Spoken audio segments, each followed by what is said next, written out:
기도 제목 두 가지를 좀 부탁을 하고 말씀을 전해야 되겠습니다.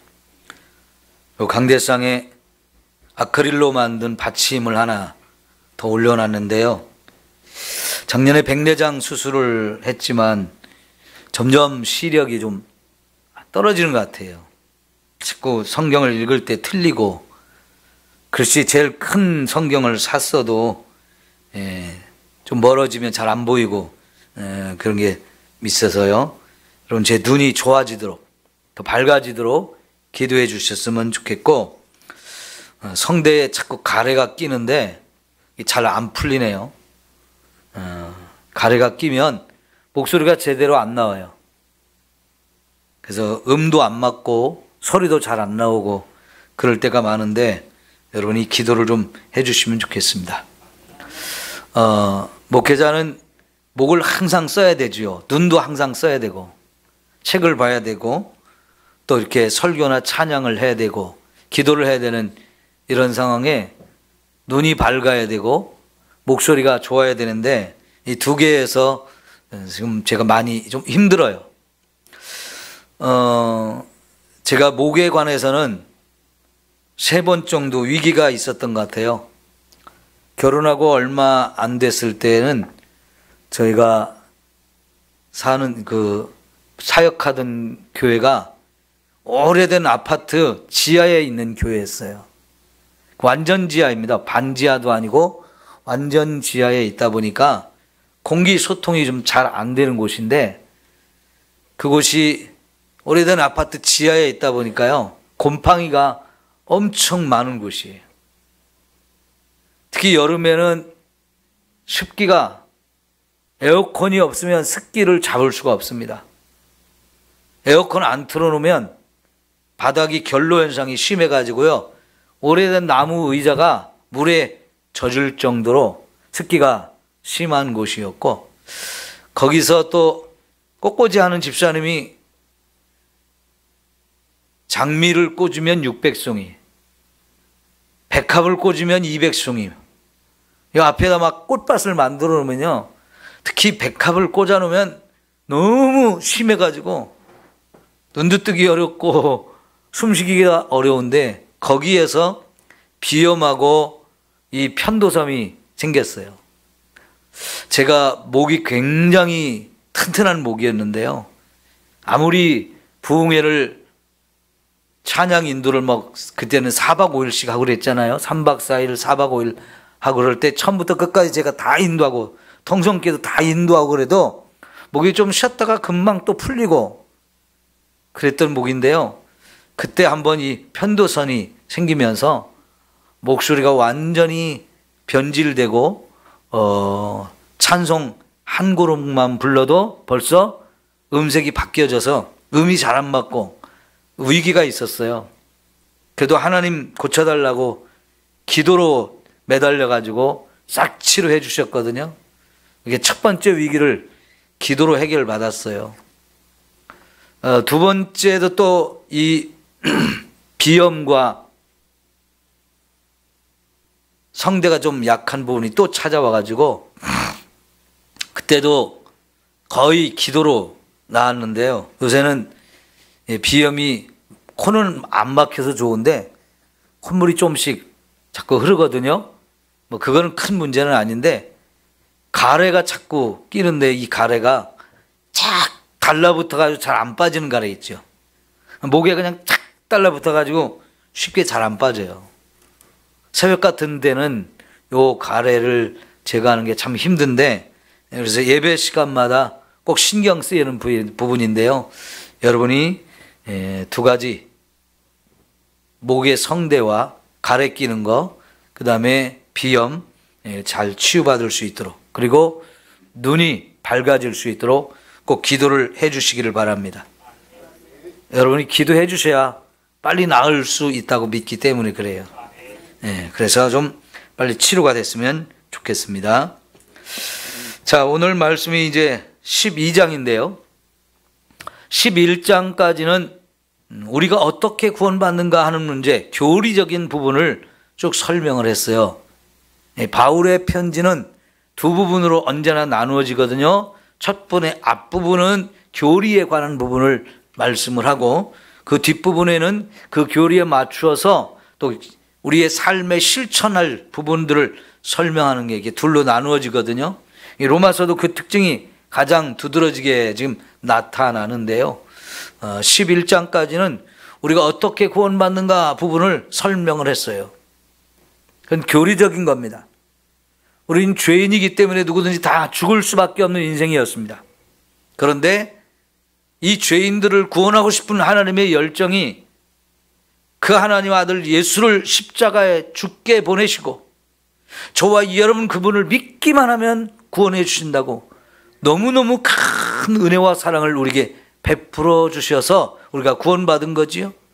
근데 이 구원이 이방인에게 원래 주어질 수 없었던 거였는데 유대인들을 넘어뜨려서까지도 우리를 이방인인 우리까지 구원하시고 그 이방인을 통해 또 다시 유대인을 구원하게 하는 이런 하나님의 구원사의 계획, 이런 것들을 볼 때 너무너무 하나님께 감사할 일이라고, 지난 수요일 날 우리가 봤을 때 그 하나님의 구원의 이 섭리는 너무너무 아름다운 것이라고 감탄하고 찬양하는 이야기를 우리가 보았어요.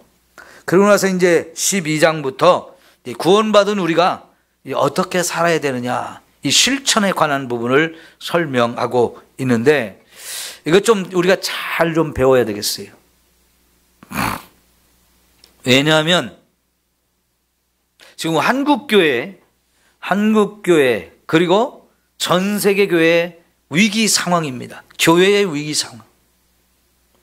근데 이 교회의 전 세계라든가 한국의 이 교회 위기 상황의 근본적인 문제가 뭐냐면 구원받은 자들이 어떻게 사느냐 하는 이 부분에서 문제가 많아졌기 때문에 그래요. 여러분, 예를 들어서 지금 예수 믿는다고 하는 우리나라 사람들, 믿지 않는 사람들에서 얼마나 인정을 받나요? 인정을 많이 못 받죠? 왜 그렇습니까? 믿는다고는 하는데 그 사람들의 삶을 보면 인정하고 싶지 않고 존경할 만한 것이 없는 거예요.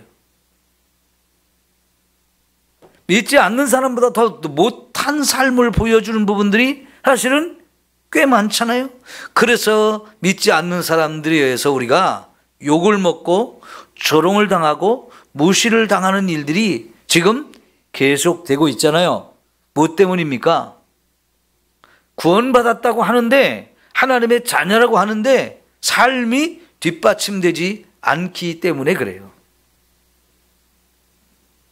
그래서 오늘 우리가 배워야 되는 부분이 정말 중요합니다. 정말 중요해요. 야고보서에서 가장 강조하는 게 뭡니까? 믿음과 행함은 같이 가야 된다는 거죠. 결코 분리할 수 없다는 거였죠. 만약 믿는다고 하는데 행함이 뒤따르지 않으면 그 믿음은 살아있는 믿음이에요? 죽은 믿음이에요? 죽은 믿음이라고 그랬어요. 그런 건 믿음이라고 말할 수 없다 그랬어요. 믿음으로만 의로워지는 것 아니고 그 행함이 뒷받침되는 믿음이야 진짜 참 믿음이기 때문에 믿음과 행함이 함께 있어야 진짜 믿음이고, 그런 믿음을 가진 사람을 의롭다고 인정받는 거지, 믿는다고 하는데 그 행함이 뒤따르지 않는, 그래서 믿는 것과 행함은 분리되어 있는 이런 것이라면 이거는 전혀 우리가 의롭다고 인정받을 수 없고 그런 믿음 가지고는 구원받을 수 없다는 얘기를 야고보서에서 강조하잖아요. 지금 로마서나 에베소서나 이런 데에서 교리적인 부분, 실천에 관한 부분이 따로따로 얘기하지만 사실은 다른 부분을 얘기하는 게 아니고 그게 같이 가야 된다는 걸 우리에게 가르쳐줘요. 그래서 먼저 교리적인 부분을 얘기한 걸 끝나지 않고 그 다음에는 반드시 우리 생활에 관한 부분도 함께 이야기해 줌으로 인해서 구원받았으면 당연히 이렇게 살아야 됩니다 라고 하는 부분을 우리에게 가르쳐 주거든요. 그래서 여러분, 12장부터 16장까지 계속 되어지는 이 실천에 관한 부분을 우리가 더욱 잘 좀 보고 이걸 마음에 새기고 진짜 이렇게 살도록 서로 노력하고 힘써야 할 줄 믿습니다. 우리가 마태복음 5장에 보면 예수님께서 우리를 향해서 너희는 세상의 소금이다라는 말씀을 하시고 또 너희는 세상의 빛이라고 말씀하시고, 그런데 이 소금의 맛을 잃으면 어떻게 된다고 그랬어요? 맛을 잃으면 아무 쓸데가 없어가지고 길에 버려져서 사람들에게 밟힐 것이다. 그 맛을 잃은 소금은 진짜 그게 맛이 아니기 때문에, 소금이 아니기 때문에 더 이상 쓸모가 없다는 거예요. 그 쓸모가 없는 건 버림을 받는 것이고, 버림을 받으면 사람들이 그냥 밟고 지나다니면서 완전히 짓밟아버리는 이런 상태가 되어지는 것을 우리에게 말씀하잖아요. 빛이라고 하는 부분에서도 말씀하세요. 등불을 켤 때 빛이 납니다. 근데 그 등불을 펴는 이유가 뭐겠습니까? 등불을 켜가지고 곡식을 대는 말로 딱 덮어두면 빛이 안 새나가죠. 그렇게 하려고 등불을 켜는 건 아니죠. 곡식을 대는 말, 그 속을 비춰서 뭐 하려고 하는 거예요? 그건 아무 의미가 없는 거죠. 등불을 켰을 때는 그것을 등경 위에 높은 곳에 딱 놔가지고 그 주변을 탁 비춰서 어둠을 몰아내고 사람들로 하여금 그 빛 가운데서 뭔가 일할 수 있도록 하기 위해서, 그래서 등불을 켜는 건데, 빛이 되려면 탁 타올라야 돼요. 그래서 환한 빛을 주변에 비춰가지고 사람들을 유익하게 만들어줘야 되는데 지금 우리가 그 역할을 못하고 있는 거지요. 왜 그렇습니까? 믿는 사람들이 그 믿음은 가졌지만 합당한 삶이 뒤따라오지 않기 때문에 그런 거지요. 이거는 우리 스스로가 위태롭게 만드는 거예요. 우리 스스로가 위기 상황 속에 빠져드는 거예요. 그래서 여러분, 이런 말씀을 통해서 다시 한번 우리가 깨어나야 할 줄 믿습니다. 그냥 오늘 말씀 듣고 은혜 받았습니다, 알았습니다 하고 끝나고 마는 게 아니고, 여기서 은혜 받은 그 말씀을 내 삶의 현장에 가서 정말 그 말씀대로 목숨을 걸고 살아서 세상이 뭐라고 하든지 간에 우리는 믿는 자로서 이렇게 살 수밖에 없습니다, 이렇게 삽니다 하고 보여줄 수 있는 우리가 되어야 돼요. 그래서 이 말씀이 중요하다는 이야기입니다. 우리 믿는 사람들의 삶을 말할 때 요 지금 성경에서 말하고 있는 부분을 기독교 윤리라고 말할 수 있어요. 기독교 윤리. 우리 믿는 사람은 반드시 윤리가 있어야 한다는 겁니다. 윤리가 있어야 된다는 거예요. 믿지 않는 사람에게도 윤리는 있어요. 근데 그 믿지 않는 사람이 됐든 믿는 사람이 됐든 윤리를 상실해버리면 어떻게 됩니까? 비윤리적이라고, 비도덕적이라고, 비인격적이라고, 비이성적이라고 하면서 그걸 막 비난하고 욕을 먹어야 돼요. 반드시 우리에게는 윤리가 필요합니다. 그래서 이 기독교 윤리를 상실하게 되어지면 그거는 완전히 우리의 존재 이유가 없어지는 거예요. 반드시 우리에게는 내가 지켜야 할 윤리가 있다는 사실을 기억하고 우리의 삶이 윤리적이어야 되고 도덕적이어야 되고 원칙을 가지고 살아야 된다는 거지요. 그래서 이게 매우 중요하다는 걸 기억하시고 오늘 말씀 우리가 좀 잘 귀담아 들었으면 좋겠습니다. 자, 여러분, 이 윤리를 말할 때 사도 바울이 첫 부분을 뭐라고 시작하는지 우리가 한번 살펴봅시다. 그러므로 형제들아, 내가 하나님의 모든 자비하심으로 너희를 권하노니 그랬어요. 명령이 아니고요, 권면을 하는 거예요. 이 권면한다는 말로 쓰여진 헬라 단어를 이렇게 살펴보니까요, 옆에 서서 내 옆에 와서 이렇게 좀 하자고 아주 부드럽게 권면을 하는 그런 말이에요. 그런데 여기서 사도 바울이 우리를 형제라고 얘기를 하면서 또 하나님의 모든 자비하심으로 우리를 권면한다고 얘기해요. 바울은 일방적으로 하나님의 말씀을 선포하는 자이고 또 우리는 그 말씀을 들어야 된다는 이런 이야기가 아니고요, 자기도 하나님 앞에 우리와 똑같은 하나님의 백성이고, 그래서 이 말씀을 자기도 지켜야 될 사람이라는 걸 말하는 겁니다. 나와 여러분은 같은 형제입니다. 나도 하나님의 말씀을 들어야 되는 자이고 하나님의 말씀을 가지고 나도 순종해야 될 사람이라는 그 입장을 가지고 여러분 옆에 서서 내가 여러분에게 하나님의 모든 자비하심을 가지고 얘기를 드리는데, 우리 함께 이 말씀대로 살아야 됩니다. 이렇게 이 말씀대로 살아갑시다 하면서 우리에게 아주 부드러운 말로 옆에 와서 권면을 하고 있는 거지요. 목사가요, 때로는 하나님이 주신 권세로 이 말씀을 선포할 때 굉장히 강하게 얘기할 때가 있어요. 하나님 주신 말씀이고 하나님 주신 권위로 선포하기 때문에 때로는 강하게 선포합니다. 그럴지라도 결국은 그 말씀을 들어야 할 첫 번째 대상은 저 자신이에요. 여러분보다도 이 말씀을 선포하는 저 자신이 먼저 그 말씀을 들어야 되는 자이고 그 말씀을 순종하는 그 입장에 있기 때문에 사실은 강하게 얘기를 하다가도 내가 먼저 이 말을 들어야 되는 사람이고 순종해야 되는 사람이기 때문에 움츠러들기도 해요. 조심스럽기도 해요. 그러니까 여러분, 바울도 바로 그런 입장에서, 그런 마음에서 우리 옆에 와서 부드러운 말로 권면을 합니다. 그러나 아까도 말씀드렸지만 강하게 말씀하지 않고 명령으로 말하지 않고 내 옆에 와서 부드럽게 이렇게 우리 권면한다 할지라도 그 말씀은 너무나 중요한 말씀이에요. 내가 누구인지는 결국 내가 어떻게 사느냐로 증명해야 되는 거지요. 그죠?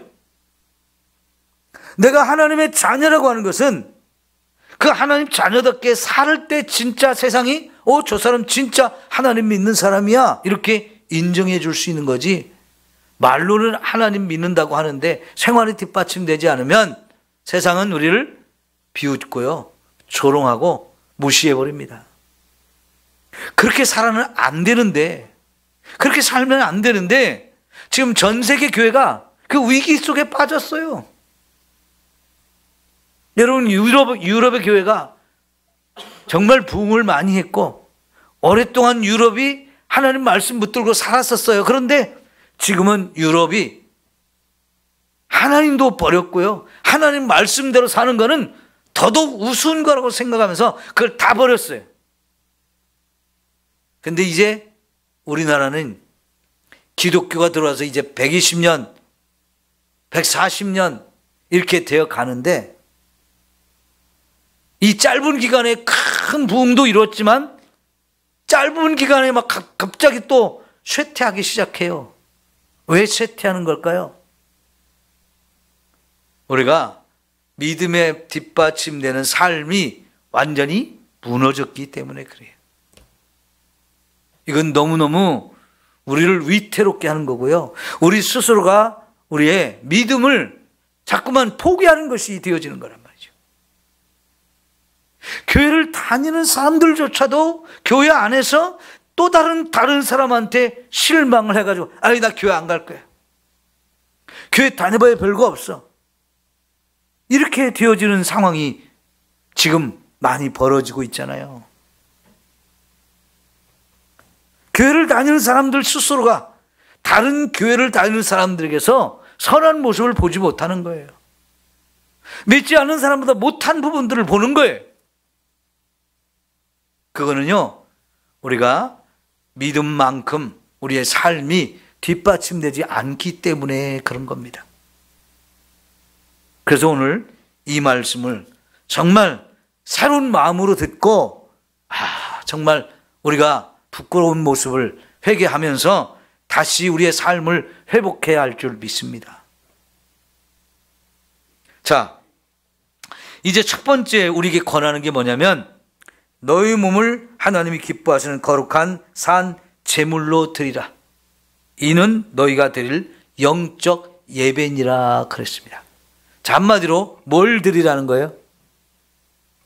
내 몸을 드리라는 거지요. 우리 몸을 하나님 앞에 제물로 드려서 하나님 받으시는 산 제사가 되게 하라. 여기 제사는 예배라는 말이죠. 내 몸을 가지고 하나님을 예배하는 삶을 살라는 겁니다. 예배자가 되라는 거예요. 첫 번째가 참된 예배자, 참된 예배를 드리는 사람이 되라고 얘기합니다. 왜 그럴까요? 하나님을 믿는 사람에게 있어서 예배가 가장 중요한 부분이기 때문에 그렇습니다. 제가 지난 주일 설교를 하면서 뭐에 대한 설교를 했어요?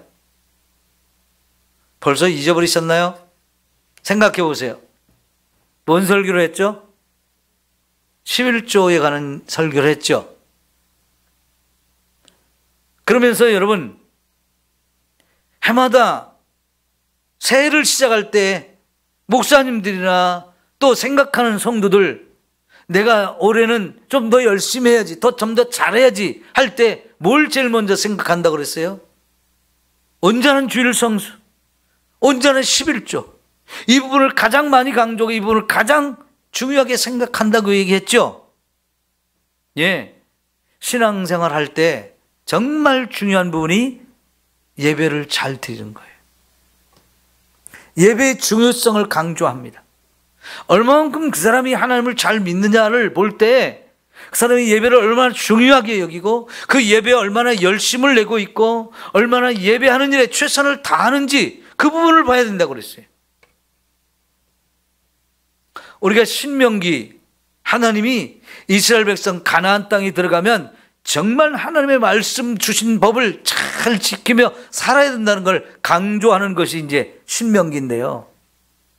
11장까지는 말씀을 지켜야 된다는 이유를 여러 가지로 설명했어요. 다양하게 설명합니다. 그리고 그 말씀을 지키면 정말로 놀라운 축복을 주신다는 걸 강조하면서 말씀을 잘 지켜라 엄청 강조했어요. 그리고 12장부터 그럼 어떤 말씀을 지켜야 될까요? 구체적으로 지켜야 할 말씀을 쭉 설명하는데 거기서도 첫 번째 얘기하는 것이 하나님을 잘 섬기려면 우상 숭배하지 말고 진짜 하나님의 택하신 장소까지 찾아 나가서 거기서 하나님께 늘 예배해야 되라. 이 예배의 삶을 가장 중요하게 강조하고 있어요. 여기 로마서에서도 지금까지는 우리 구원 문제를 정말 정확하게 깊이 있게 잘 설명을 했어요. 그래서 오늘 우리가 구원받은 자라는 확신을 가지고 우리가 삽니다. 그럴 때 이 구원받은 자로서 이제 어떻게 살아가느냐 이 문제를 우리가 거론할 때 제일 먼저 생각할 것은 우리가 예배를 얼마나 제대로 드리느냐 이 부분을 강조하고 있는 거예요. 여러분, 예배 가도 그만 안 가도 그만 이렇게 되면 안 돼요. 어떤 예배가 됐든지 간에. 만약 지금 이 자리에 우리 금요일에 안 나오시던 분들이 나온다면 여러분은 어떻게 생각해요? 저분이 금요 예배에 안 나오시던 분인데 금요 예배에 나왔네? 관심이 가죠. 그러면서 무슨 생각을 할까요? 저분이 믿음이 성장했나 보다. 저분이 새 결심을 하면서 더 열심히 신앙생활 하려고 뭔가 깨달은 것이 있나 보다. 이런 생각을 할까요? 안 그럴까요? 당연히 하겠죠. 반대로 이렇게 금요 예배에 잘 나오시던 분이 어느 순간부터 예배에 안 나와. 그럼 또 무슨 생각을 할까요? 저 양반이 시험에 들었나? 믿음이 약해졌나? 뭔 문제가 생겼나? 이렇게 생각하지 않겠어요? 누가 봐도요, 예배를 잘 드리냐 안 드리냐, 그 문제가 그 사람의 지금 신앙이 어떤 상태에 있는지를 점검하는 첫 번째 기준이 된다고요. 그러죠? 그럼 여러분, 나부터 이 예배자를 정말 소중하게 여기고 예배 방해받지 않기 위해서, 이 예배 시간에 또 다른 일이 생기지 않기 위해서, 또 다른 일이 생겨도 그걸 포기하고서라도 이 자리는 포기할 수 없다고, 이 자리에 빠질 수 없다고 정말 열심히 중요하게 생각해서 이 자리에 열심히 오는 것, 중요해요? 중요하지 않아요? 중요하죠. 맞아요. 제일 중요해. 그러면 금요일에 이렇게 나와서 예배 드리는 사람이라면 내가 이제는 새벽에도 나가야지, 그런 결단을 해야 돼요? 안 해야 돼요? 예? 죽어도 새벽 예배는 못 나가는데요. 죽어도 못 나가는 게 어디 있어요? 저는 새벽잠이 많아서요. 예. 새벽잠이 잠 중에 제일 달콤할 거래요. 예? 새벽만큼 깊은 잠에 빠지기가, 새벽에 제일 깊은 잠에 빠지잖아요. 얼마나 달콤합니까? 그 시간에 일하는 게 제일 어려워요. 그러나 여러분, 새벽 예배를 드리는 것과 안 드리는 것은 천지 차이입니다. 만약 여러분이 내가 새벽 예배를 가야 되는데 내 직장 때문에, 내가 하는 일 때문에 새벽 예배를 못 드려요. 그러면 그 직장, 그 일터를 생각해 볼 필요가 있어요. 계속 내가 이 일을 해야 되는가 점검해 볼 필요가 있어요. 새벽 예배를 이것 때문에 못 가는데 괜찮을까? 그냥 계속 이 직장을 다녀야 되는가? 여러분 점검해 보고 결단할 수 있으면 그걸 내려놓을 수도 있어야 되지 않겠어요? 그래요, 안 그래요? 먹고 살아야 되는데요. 예, 중요하죠? 그러나 먹고 사는 일이 꼭 그것만 있는 건 아니에요. 하나님께 기도하면서 결단하고 더 좋은 자리로 주십시오. 내가 새벽 예배 드리고 싶습니다. 왜 안 해주겠어요? 하나님이 길을 안 열어주실까요? 그렇게 하면서 우리가 예배를 더 소중하게 여기고 예배에 참여하려고 노력하는 이 열정이 우리에게 있다면 하나님은 얼마든지 그걸 더 축복하시고 더 은혜로운 길로 열어주시고 인도해 주실 우리 하나님인 줄 믿습니다. 사탄은 어떻게 해서든지 우리가 예배 드리는 것을 방해합니다. 다양하게 방해합니다. 혹시 내가 그런 사탄의 방해를 받고 있는 건 아닐까? 사탄의 방해로 인해서 내가 예배 자리에 못 나가는 거 아닐까? 이거 여러분 점검해 보시고, 만약 그렇다고 하면 다른 어떤 것과도 예배 시간을 바꾸지 않았으면 좋겠어요. 내가 다른 건 포기해도 예배 자리는 확보해야 되겠다. 내가 그 자리에 가 있어야 되겠다. 이런 결단이 우리에겐 필요합니다. 여러분, 언제 우리에게 예배를 못 드리게 할 상황이 또 올지도 몰라요. 우리 코로나 시대 지났죠. 그래도 우리 교회, 제가 예배 안 드리는 거 안 하려고, 어떻게든지 예배하려고 몸부림을 쳤습니다마는 그럼에도 부족한 것이 많았고 부끄러운 것이 많았어요. 정부 시책이라고 무조건 다 따르기만 했던 그 부분에 대해서 저도 예배를 그것과 바꿔서는 안 되는데 하는 부분이 있어서 하나님 앞에 회개하기도 했습니다마는, 앞으로 또 그런 상황이 온다면 저는 정부가 아무리 예배를 못 드리게 해도 예배를 드리려고 해요. 지난 정부에서 우리 코로나 핑계대고 교회 예배를 얼마나 못 드리게 했습니까? 그런데 교회는 그렇게 못 드리게 하면서 지하철이고 대중교통이고 사람들 빡빡하게 타고 다니는 거, 그거 금지했습니까? 안 했습니까? 안 했어요. 절에서 모이는 거 모이지 못하게 했습니까? 안 했습니까? 일부는 했지만 절에서 모이는 거 그렇게 방해 안 했습니다. 그 시절에 예배 드렸다 예배 드리지 말라고 하는데 예배 드렸다고 고발당한 교회들이 굉장히 많았어요.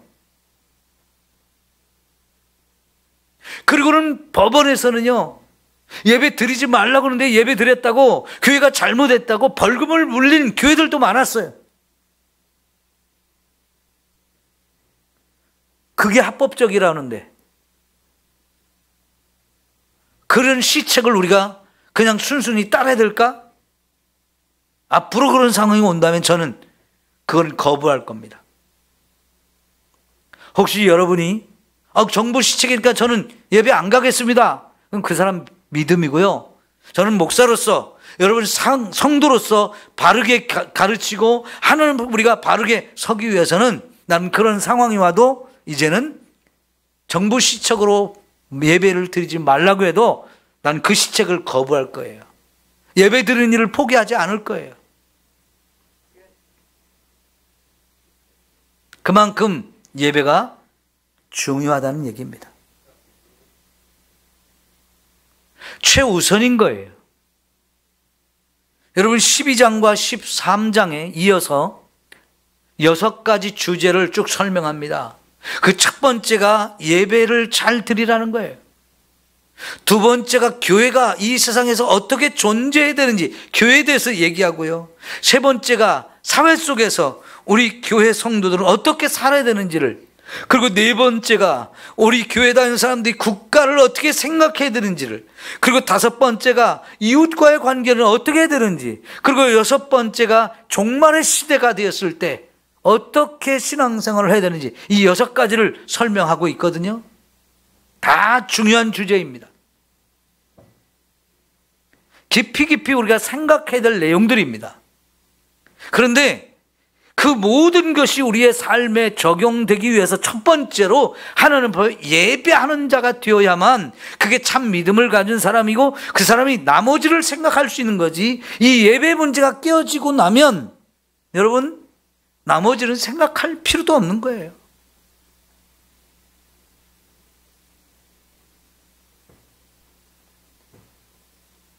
여러분 코로나 시대에 예배를 드리지 못함으로 인해서 우리나라 전체에서 교회 10,000개가 문을 닫았습니다.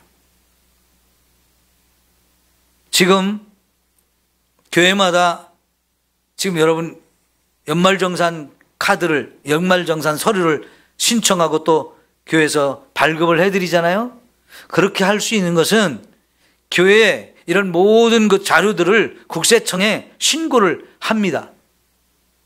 그런데 국세청에서 결과를 내보니까요, 교회가 국세청에 신고를 하던 것이 10,000교회가 없어졌다는 거예요. 국세청 자료에서 정확하게 드러났어요. 10,000개의 교회가 세무신고를 안 하는 거예요. 못 하는 겁니다. 왜? 교회가 문을 닫았기 때문에요. 여러분 10,000개 교회면 어마어마한 숫자입니다. 예? 어마어마한 숫자예요. 왜 10,000개 교회가 문을 닫았나요? 예배를 안 드렸기 때문에 그렇습니다. 근데 예배를 안 드린 것이 왜 교회 문을 닫는 이유가 되나요? 성도들이 헌금을 못하기 때문에 그렇습니다. 안 했기 때문에 그렇습니다. 교회가 운영이 안 됩니다. 월세를 내야 되는데 월세를 낼 수가 없습니다. 목사님도 생활이 안 됩니다. 그 기간이 3년 정도였거든요. 이 3년을 버틸 만한 힘이 없었어요. 교회들이. 그 사이에 핑계대고 교회를 떠난 성도들도 어마어마하게 많았어요. 교회가 10,000개 없어져서 그 성도들이 다른 교회로 갔으면 그나마 괜찮은데요, 그걸 핑계로 해서 목사님들도 그만두고 목회를 그만두고 성도들 교회를 떠나버렸단 말이죠. 예배를 안 드리니까 믿음마저 다 잃어버린 거예요. 예배가 그만큼 중요하다는 거지요. 여러분 한 달만 교회를 안 나와 보십시오. 여러분의 신앙은 얼만큼 유지할 수 있을까요? 지금 이렇게 예배를 드리는 것이, 매일매일 드리는 것이 얼마나 중요한지를 우리가 예배를 드리면서도 잘 몰라요. 그러나 막상 우리가 예배를 드릴 수 없는 상황이 되어진다고 하면 그때는 이제 예배가 이렇게 중요한 건데 이거를 생각하게 돼요.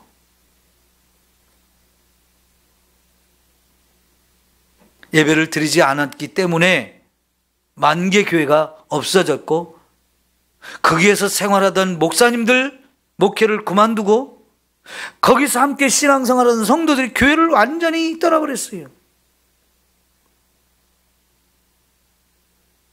예배 문제가 그만큼 중요합니다. 그러면 여러분, 있을 때 잘하라고 그랬죠? 정말 중요한 겁니다.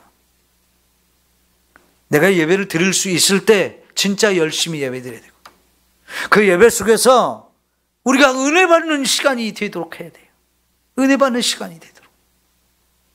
그냥 와 있으니까 시간만 때우고 왔다 가는 것 되어서는 안 되죠. 그것을 하나님께서는 마당만 밟고 있다가 간 사람이라고 얘기를 하는데 아무 은혜를 못 받은 거잖아요.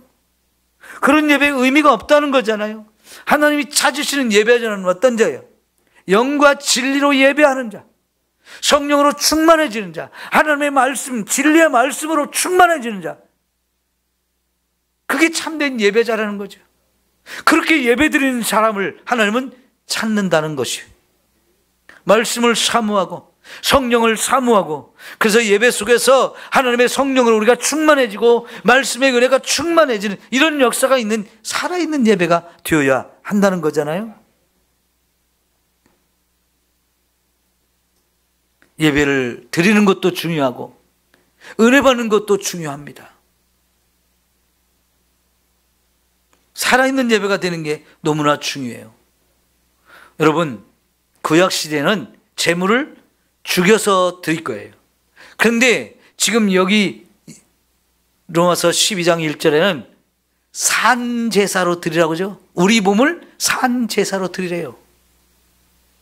제물을 죽여서 드리는 예배가 아니라 내 자신을 살아있는 모습으로 하나님께 드리라는 거예요. 내가 살아가는 그걸 통해서 하나님 예배자의 모습이 드러나야 된다는 거예요. 내 삶이 예배라는 겁니다. 예배 자리에 와서 예배 드리는 것으로 끝나지 않고 예배가 끝났다고 해서 나가면서 싸우고 기분 나빠지고 이런 게 아니고요. 진짜 예배는 예배를 마치고 삶의 현장에 들어가면서 진짜 예배가 시작되어져서 거기서 내가 삶을 통해서 하나님 기뻐 받을 수 있는 예배자가 되어야 한다는 거지요. 아까 부른 찬송 중에 뭐라고 그랬어요? 어디서든지 예배자가 되어야 된다는 거예요. 부르신 곳에서 나는 예배하는 자가 되어야 된다는 거잖아요. 내가 있는 곳에서 하나님이 나를 살게 하는 그 삶의 자리, 거기서 하나님을 예배하는 자로 이렇게 살아야 돼. 그래서 삶이 진짜 예배지, 여기 교회 나와서만 예배 드릴 때만 예배 드린 자 같은 그런 모습, 그래서 생활과 믿음이 연결되지 않는 이런 모습은 엉터리라는 거예요. 너희 몸으로 하나님께 산제사를 드리라는 거예요.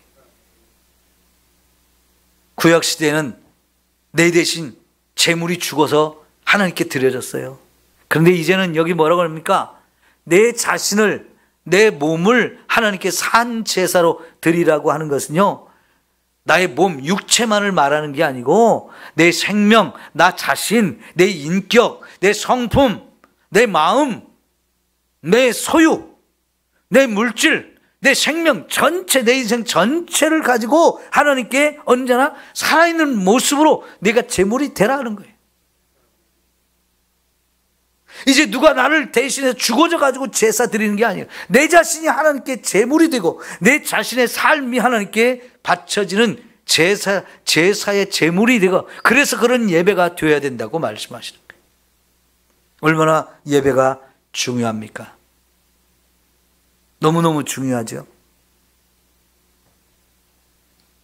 그런데 그렇게 예배를 드리려면 이제 2절이 구체적인 내용이에요. 내 자신을 산제물로 드린다는 게 뭐냐? 이 세대를 본받지 말아라. 오직 마음을 새롭게 함으로 변화를 받아야 된다. 하나님의 선하시고 기뻐하시고 온전한 뜻이 무엇인지 분별해야 된다라고 말씀을 하고 계십니다. 여러분, 우리가요 세상을 본받지 말라고 그러죠? 왜 세상을 본받지 말라고 그러나요? 예수님께서 세상을 뭐라고 표현했나요? 이 세대가, 이 세상이 악하고 음란하다고 얘기하시죠. 그죠? 세상은 악하고 음란하다는 겁니다. 그런 세상을 우리가 본받지 말라는 것은 그런 세상을 따라가지 말라는 거예요. 그런 세상과 나를 동일시하지 말라는 거예요. 세상이 나를 이끌어 가도록 내버려 두지 말라는 거예요. 근데 여러분, 세상은 어떻습니까? 그 세상이 너하고 나는 친구야. 너하고 나하고 지금 이 세상을 같이 살고 있잖아. 동료야, 이웃이야 하면서요 우리를 자꾸 끌고 가려고 그래요. 그런데 성경은 언제든지 세상을 악하다고 말하고 음란하다고 얘기합니다. 그리고 악하고 음란한 세상이 나를 자꾸 끌고 가서 자기들과 같이 살자고. 이 세상에 사는데, 이 세상에 발을 딛고 함께 살아가는데 왜 우리와 다르게 살려고 하냐고 하면서요 자꾸 같이 가자고 그래요. 그런데 우리가 하나님께 예배하는 자로서, 구원받은 자로서는 그렇게 살아서는 안 된다는 거지요. 세상을 본받지 말아라 그랬어요. 세상을 본받아서는 안 된다는 겁니다. 여러분, 우리는 살면서 세상의 눈치를 많이 보지요. 체면 차리려고 하고, 연세를 드신 분일수록 이 체면 문화가 너무 뿌리 깊게 박혀 있어요. 내 주변에 있는 사람이 나를 어떻게 생각할까 해가지고요 남들이 좀 손가락질하고 뭔가 눈치를 줄 것 같고 다른 사람들과 좀 다른 것을 하면 좀 나를 이상하게 볼까 봐 그 세상을 버리지를 못해요. 세상을 끊지를 못해요. 예수 믿으면 세상과 나는 다르다는 것을 확실하게 생각해야 돼요. 교회라는 게 뭘까요? 에클레시아라고 그러는데 이 에크라는 말이 전치사건데요 끄집어냈다는 거예요. 저 세상으로부터 우리를 딱 끄집어내서 우리를 거룩한 무리로 구별했다는 뜻입니다. 그러면 세상과 우리는 다른 거지요. 세상과 우리는 절대로 하나가 될 수 없는 거예요. 그래서 먼저 하나님께 정말 예배하는 자가 되려면 세상을 본받지 말고 따라가지 말고 세상과 나는 다르다는 걸 내가 먼저 인식하고 그걸 끊어낼 수 있어야 된다는 겁니다. 신앙생활 처음 하는 사람들은 이걸 잘 못하죠. 친구 따라 강남 가는 걸 좋아하고요. 세상과 같이 가야 자기가 안전하다고 생각을 합니다. 근데 여러분 마태복음 5장에서 우리를 좁은 문으로 들어가라고 그랬어요. 그래서 생명으로 인도하는 길은 좁고 협착해서 그리로 가는 사람이 적대요. 그런데 멸망으로 인도하는 길은 아주 넓고 크다는 거예요. 사실은 거기에 사람들이 많이 몰려간다는 거예요. 우리가 그런 상황 속에서 좁은 길을 선택하는 게 아니고 넓은 길을 선택해서 멸망의 길로 사람들이 자꾸 간다는 겁니다.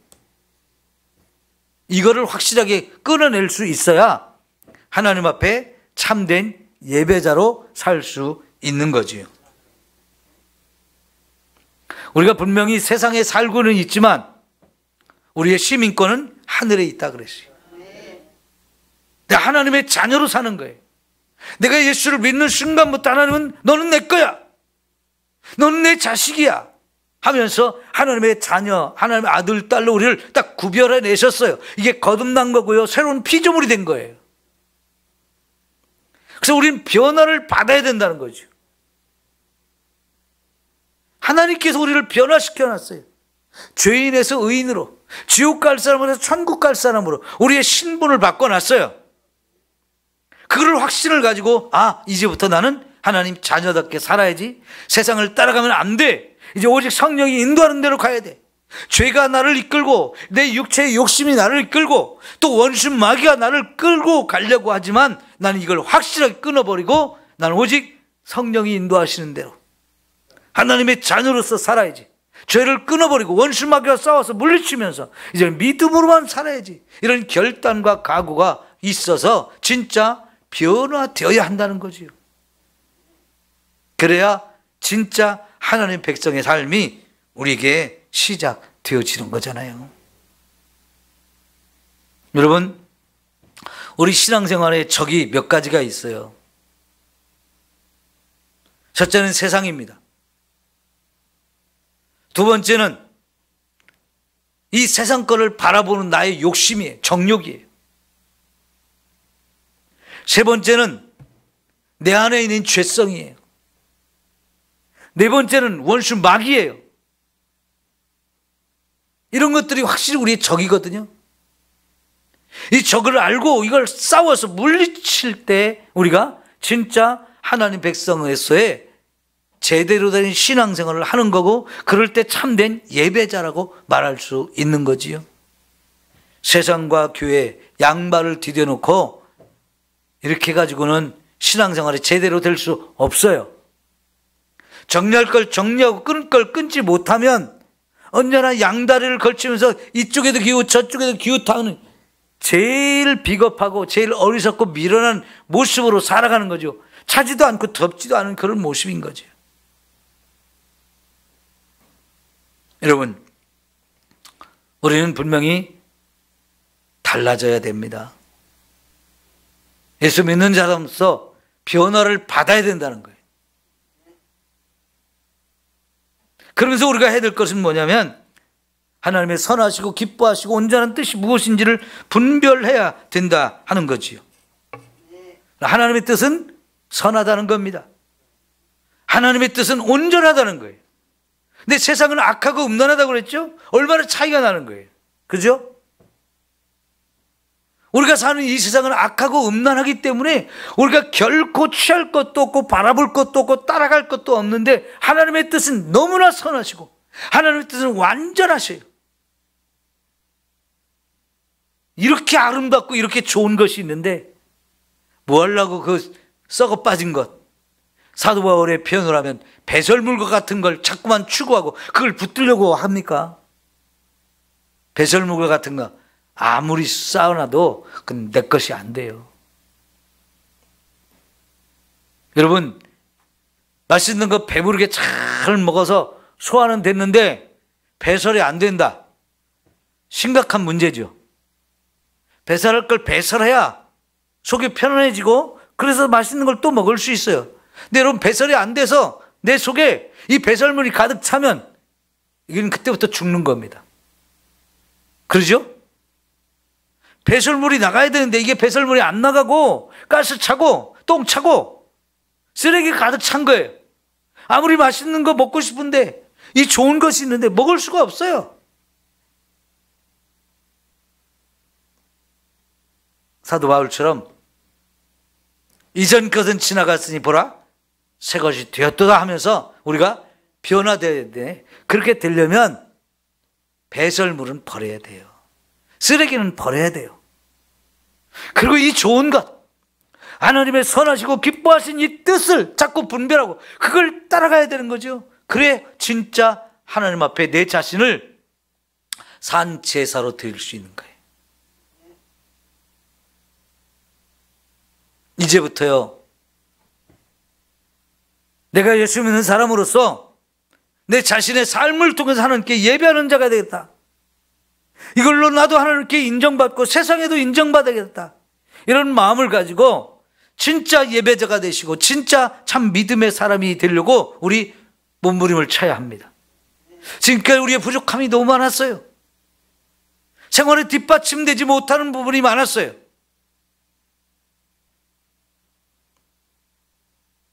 하나님을 진정 예배하는 자가 되어야 되는데 이걸 방해하는 부분이 내 삶 속에 있었다면 그게 내 생활의 중요한 부분일지라도 이거는 안 되겠다고 내려놓고 포기할 수 있어야 돼요. 그게 진짜 참 믿음이고요. 그런 사람을 하나님은 분명히 끝까지 책임져 주십니다.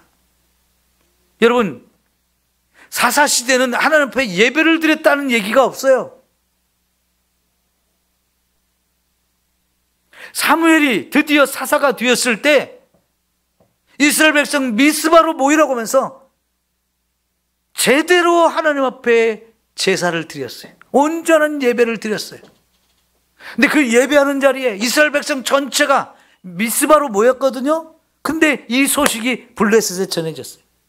블레셋 놈들이 보니까요, 야, 이스라엘 놈들이 군인도 예배를 들어가고 농사 짓는 사람도 예배 들어가고 목동도 다 예배를 들어가고 온 나라가 텅텅 비었어. 온 나라가 다 예배 드린 미스바로 모였어. 나머지는 사람들이 없어. 주인 없는 땅이 됐단 말이에요.